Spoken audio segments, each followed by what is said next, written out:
Hello, everyone. Welcome to another edition of Friends in the Fight. I'm so excited today that we have Jimi Olaghere here. He is a sickle cell anemia warrior, and I've just been so impressed with his story and his level of advocacy. He's here to share his story, and he's currently based just outside of Atlanta, Georgia. Jimi, thank you so much for joining us. Thank you for having me. So we got connected through our community of Friends in the Fight, and this is the first time that we're interviewing someone with sickle cell. Can you please tell us, how that impacts your daily life? And for the viewers watching who may not be as familiar with this disease, a little bit of background.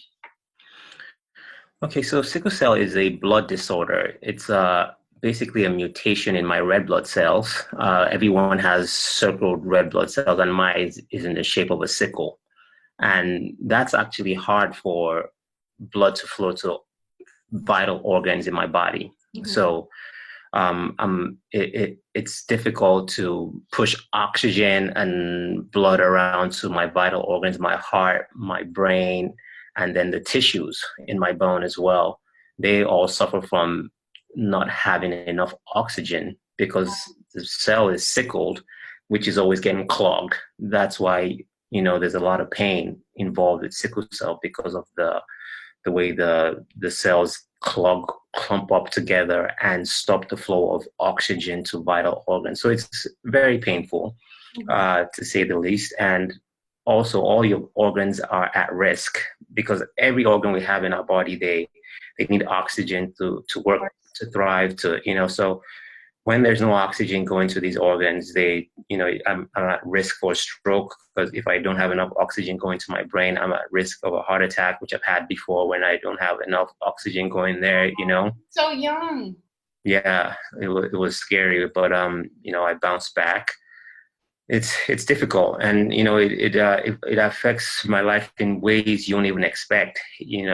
My mental health, that's another thing a lot of people don't know about. Just constantly being in pain, you kind of develop this PTSD of I can relate. not wanting to do anything. PTSD is real for our viewers, and it can be everything from the pain you're suffering on a daily basis to the doctors who dismiss you because you don't look like a cancer case. Yes. I can't tell you how many times I've actually put myself in trouble because I didn't want to go to the emergency room, because I'm just at this stage, I'm just, I don't want to deal with doctors who don't believe me anymore. I'm like, I'd rather stay at home and take care of myself, which obviously is not good.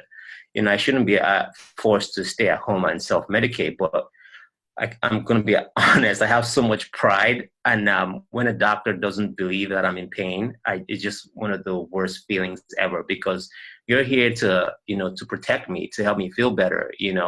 That's what you signed for, to be a doctor. Exactly.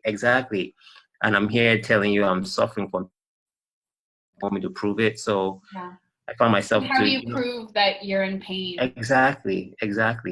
So there's so many challenges, and being a business owner as well. It's made it difficult, but it's also, made me the business owner I am today. Everything I do is planned out to every detail. I'm very detail orientated because of the disease. Of I'm not just strong physically, I'm also strong mentally now, because I've had so many obstacles, running the business. I remember one time, I actually Tell everyone quickly what your business is, because part of our conversation is going to go into being a chronic illness entrepreneur, which is something I talk a lot about. Yeah.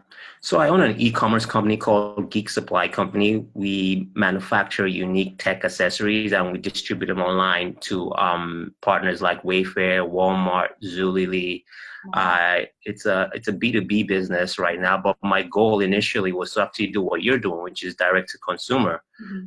But at the time, I couldn't afford to, spend money on marketing. I didn't have money to do any type of marketing. I didn't have a marketing budget. Yeah. So the best thing I thought to do was the next best thing was to find good partners. I have the product, and if you give me your customers, I'll drop ship it to you. Yeah. So that's what I've been doing, and it just took off. The B2B has taken off so well. It's actually been hard for us to take a step back, because eventually I want to transition back to B2C. It's great when you have your customers. I'm sure you know what that's like. Mhm. I feel like that you have obviously more margins to play with, when they're buying directly from your site, as Mhm. opposed to when you're selling wholesale, and I feel sometimes one of the reasons why I started the business is because I didn't want to be beholden to anyone. Sometimes I feel beholden to my partners. Like we have deadlines we have to meet, and we have to ship, 10,000 units in 2 days and all that, which is obviously good that we Which is have business. exciting, but very stressful in its Very, own very right. stressful. Exactly. And for our viewers listening, just a little bit of background. Jimi's business is wholesale and Mighty Well very much focuses on direct to consumer. So that would be D2C is direct to consumer, B2B would be business to business. Correct. So we have a little bit different business models, but a lot of the same reasons for becoming entrepreneurs with people who have, long-term chronic health conditions. And that's one Yeah. of the things, I loved about learning about your company, Jimi, is that even though you're a B2B company, you still have really taken a prominent stance on sickle cell and integrating that into your business. And I've personally never seen that in a tech goods company. Yeah. So we got the idea from, we stole basically Warbury Parker's idea and Tom Shoes. In the beginning of Geek Supply Company, we did a great deal with Tom Shoes where we created some cases for them, some wood cases. And I, Oh, wow. I had a, I had a mentor there and who just, inspired me to do what Tom Shoes was doing, to start this social commerce business. And the idea was we don't do it this way anymore because, like I said, we focus more on B2B, but we still obviously, creating awareness for sickle cell is still a big initiative of ours. But we wanted to take 10% of every product that's sold and give it to a sickle cell child in need. Wow. But we don't do that anymore in that order, but we have several other initiatives that we do to raise awareness for sickle cell. For example, we had a Be the Match. We did a Be the Match sponsorship program for a child who needed a bone marrow transplant. We sponsored the event at NJIT to find a Wow. donor for him. So there's many other ways we try to, create awareness for the disease and just generally make life easier for Mhm. people suffering with sickle cell. Yeah, we definitely have that in common between your company and Mighty Well. Our whole mission is to turn sickness into strength. So whether we're doing it Yes. through our products, whether we're doing that through the content that we're producing like this to provide inspiration, Yes. or it's, through our written blogs and partnerships that we've done with medical device companies. It really seems like everyone I've met has a chronic illness or disability and is an entrepreneur has done it out of pure necessity. I'm sure just with even all the hospital visits, it's possible to have a traditional 9 to 5. And I know before you were in the Atlanta area, you were in the New York City area. So lifestyle, it's just, you and I in our community go through so many different life obstacles that your average person doesn't realize. Sometimes just getting out of bed can be a lot of pain. Walking to the subway can cause, your leg to give out, or in your case, you had a sudden heart attack at a young age. It's just really, out of love, passion, but really necessity. I've found that people turn to entrepreneurship, and even better, people like yourself and I turn to social entrepreneurship because we know that we can make a difference, through the businesses that we're creating. Absolutely. I think it hit the nail on the head. And another thing is people tend to forget how creative people with disabilities can be because they have a disability or a chronic illness that holds them back. It forces them to be extremely creative in the ways they take care of themselves, in the way they make money, so a lot of people that have chronic illnesses are, like you said, are actually entrepreneurs and business owners. They might have micro businesses and, selling things, but it actually, entrepreneurship runs deep in the disabled and chronic illness community. For me, I knew from the get-go that I was going to have to be an entrepreneur. Me too.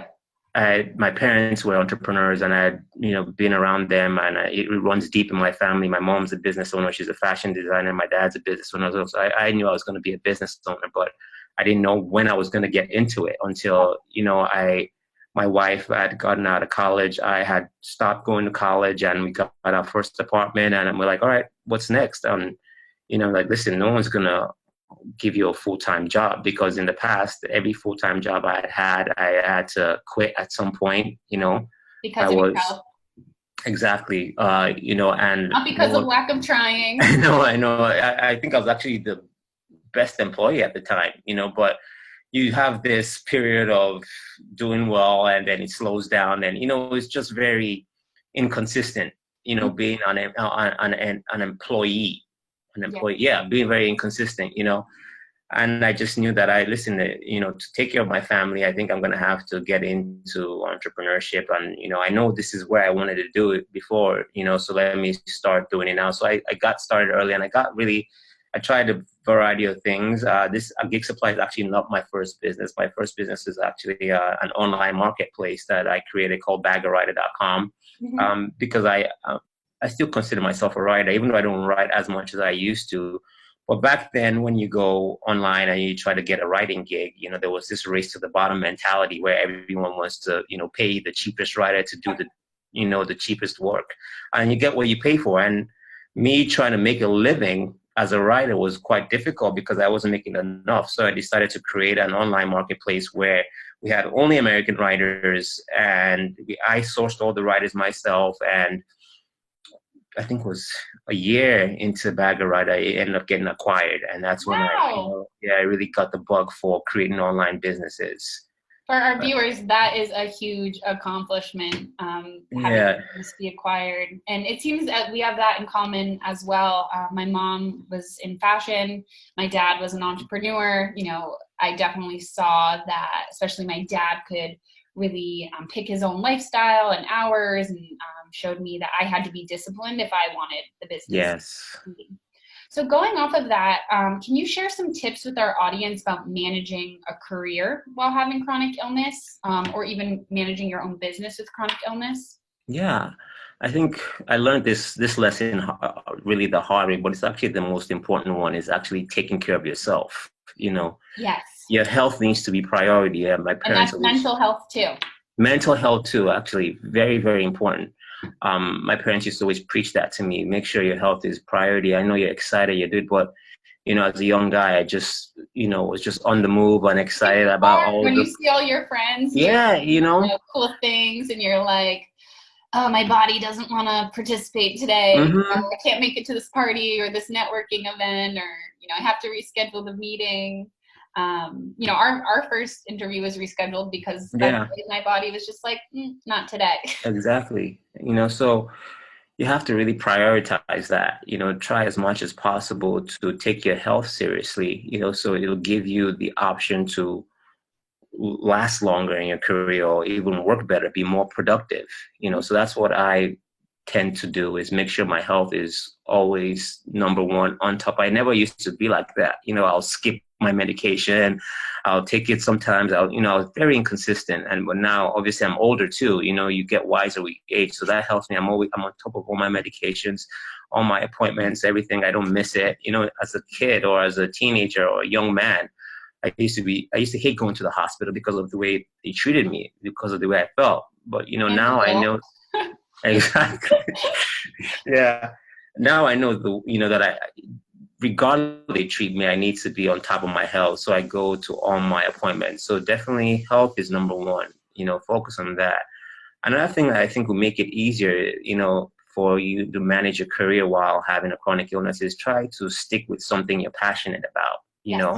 So key. Because I think it'll be easier for you to ride through the pain and do something that you love, as opposed to. There will be pain involved. There will be pain. You just have growing to pains, admit that, pains.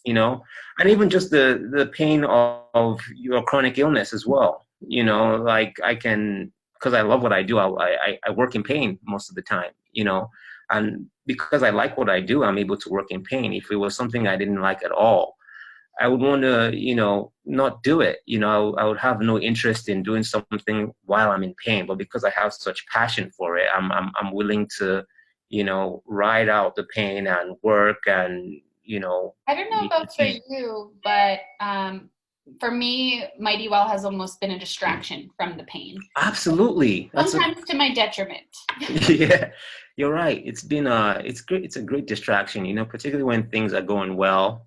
You know, I think for me, I really just like business as a whole, so I get distracted from the sickle cell just by running the business. I'm having business challenges, and when I'm having those business challenges, although they're difficult, I'm excited to go and solve them. And that kind of makes me escape from that life, from the chronic illness stuff. And I feel, oh, look at all the cool things that I get to do, while I have this disease. I'm So sure definitely. That's really inspiring for other lives that you've been able to touch through the sickle cell community. So I recently learned that you're also part of a clinical trial around sickle cell. I know you can't go into too much detail, but can you help the audience understand, how they can get involved in clinical trials and what that means for the future of your condition? Yes, so clinicaltrials.gov. That's a good place to look I didn't even know for. about that. Yeah, it's a nice database where they have every clinical trial that is currently going on in the US. You can go there, search for anything within Lyme disease, sickle cell, and you'll find it. And it's easy. At first I thought it was difficult to get involved in this clinical trial. I didn't get involved through clinicaltrial.gov. I found an article, and that article just inspired me. And at the time where I was reading the article, my wife was pregnant, and I was going to become a father. And that just made me so excited that there's something on the way that could possibly give me a longer life, to spend more time with my son.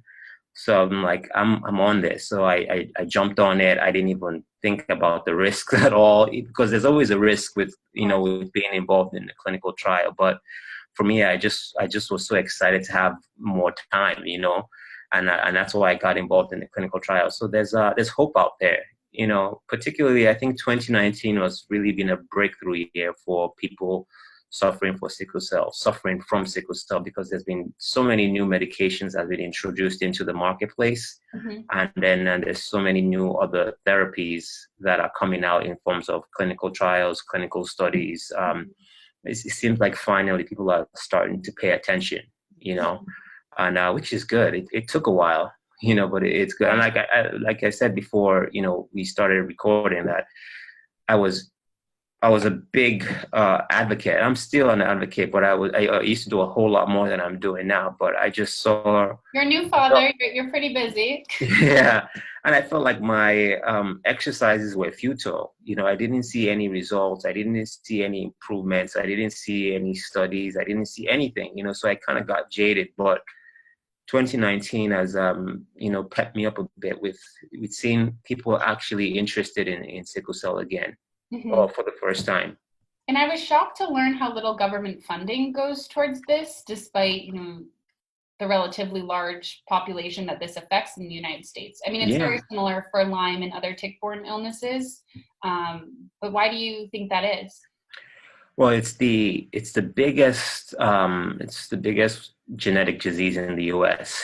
I didn't know that. Yeah, it is, and it's a combination of things. Even though it is the biggest genetic disease in the U.S., it only affects about 100,000 Americans. Okay. So there is not enough initiative for pharmaceutical companies to invest in creating a cure or some kind of therapy for the disease, because they're a business. They want to, when they make medications, they want to make money off it. 100,000 Americans is not enough for them to make a profit, or it's not going to be financial. It'll be good, but it won't be that good. They'll rather focus on diseases that have millions of diabetic patients. Exactly. Fibromyalgia patients. Exactly. So that's one of it. And the other one is, to be sad, it mostly affects African Americans. It doesn't only affect African Americans. That's been a big misconception. There are, Caucasians with sickle cell. There are, people with Middle Eastern descent, Hispanics. Yes, exactly. But it affects mostly African. And I think that's also another reason. So I think those two things together has, really, unfortunately, put the disease on the list, really lower on the priorities. list of for pharmacies and other research companies.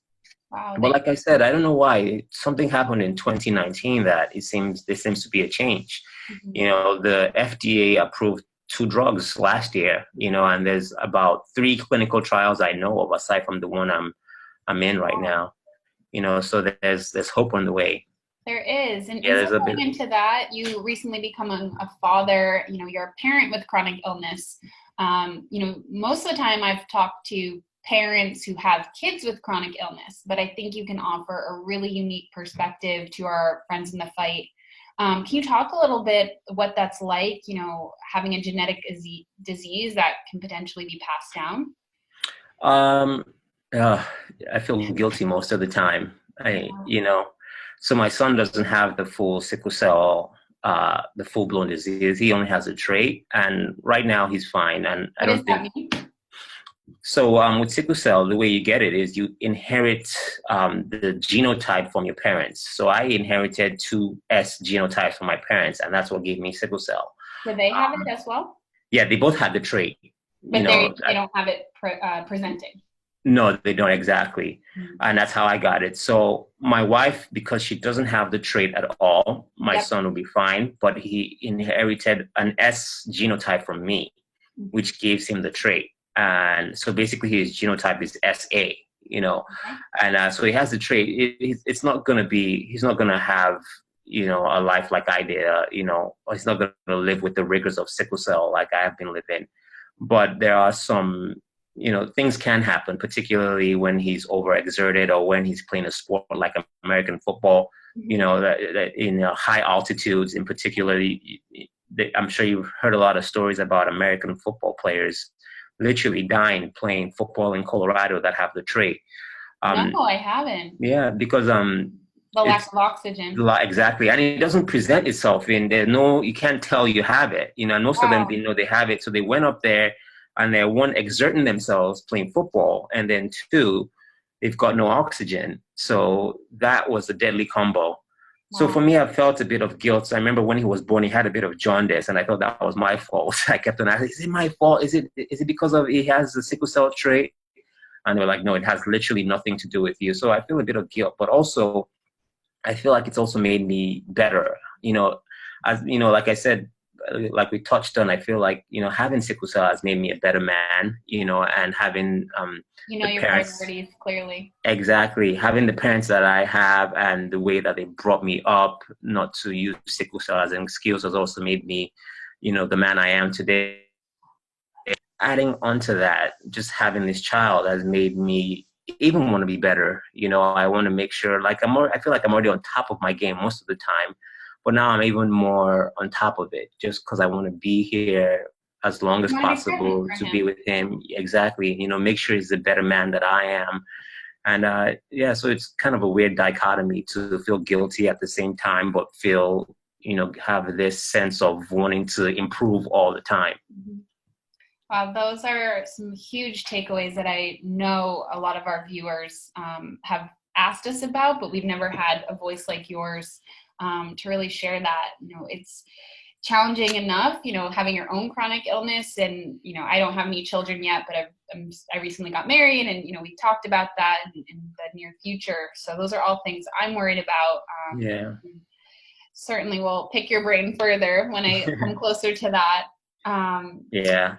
Wow. And so Jimmy, before we wrap up, I would love if you could share just a little bit about, you know, your experience going into the hospital. You know, are they giving you pills? Are they giving you IVs? You know, how do you go home and manage all of this? Because one of, you know, our big initiatives with Mighty Well is whether you're in the hospital or at home, we want you to feel undefeated. Yeah. Oh, well, I mean, I've been in a lot of hospitals, a lot that I would actually want to forget. But lately I've I been can doing relate. well. You know, I have to be honest. Lately I've been doing well because of the clinical trial I'm Great. in.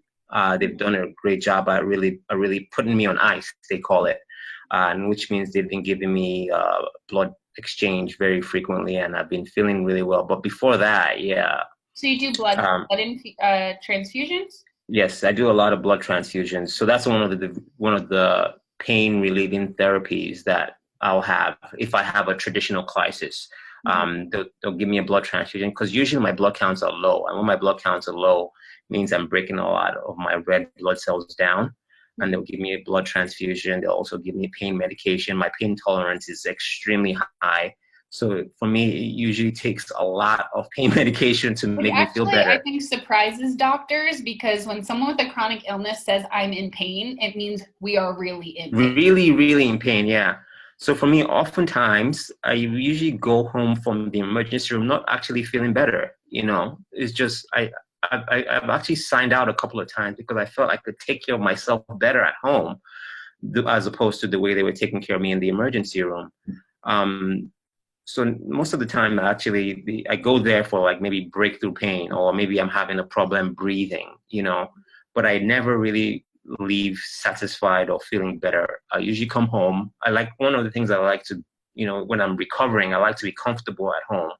Right. And that comfort is very important to me. That helps. I feel like it helps me recover quicker, so I'll come home and I'll take my pain medication here at home, and I'll just drink a lot of water. Water helps a lot with sickle cell. I just chug, and then slowly I'll start getting better.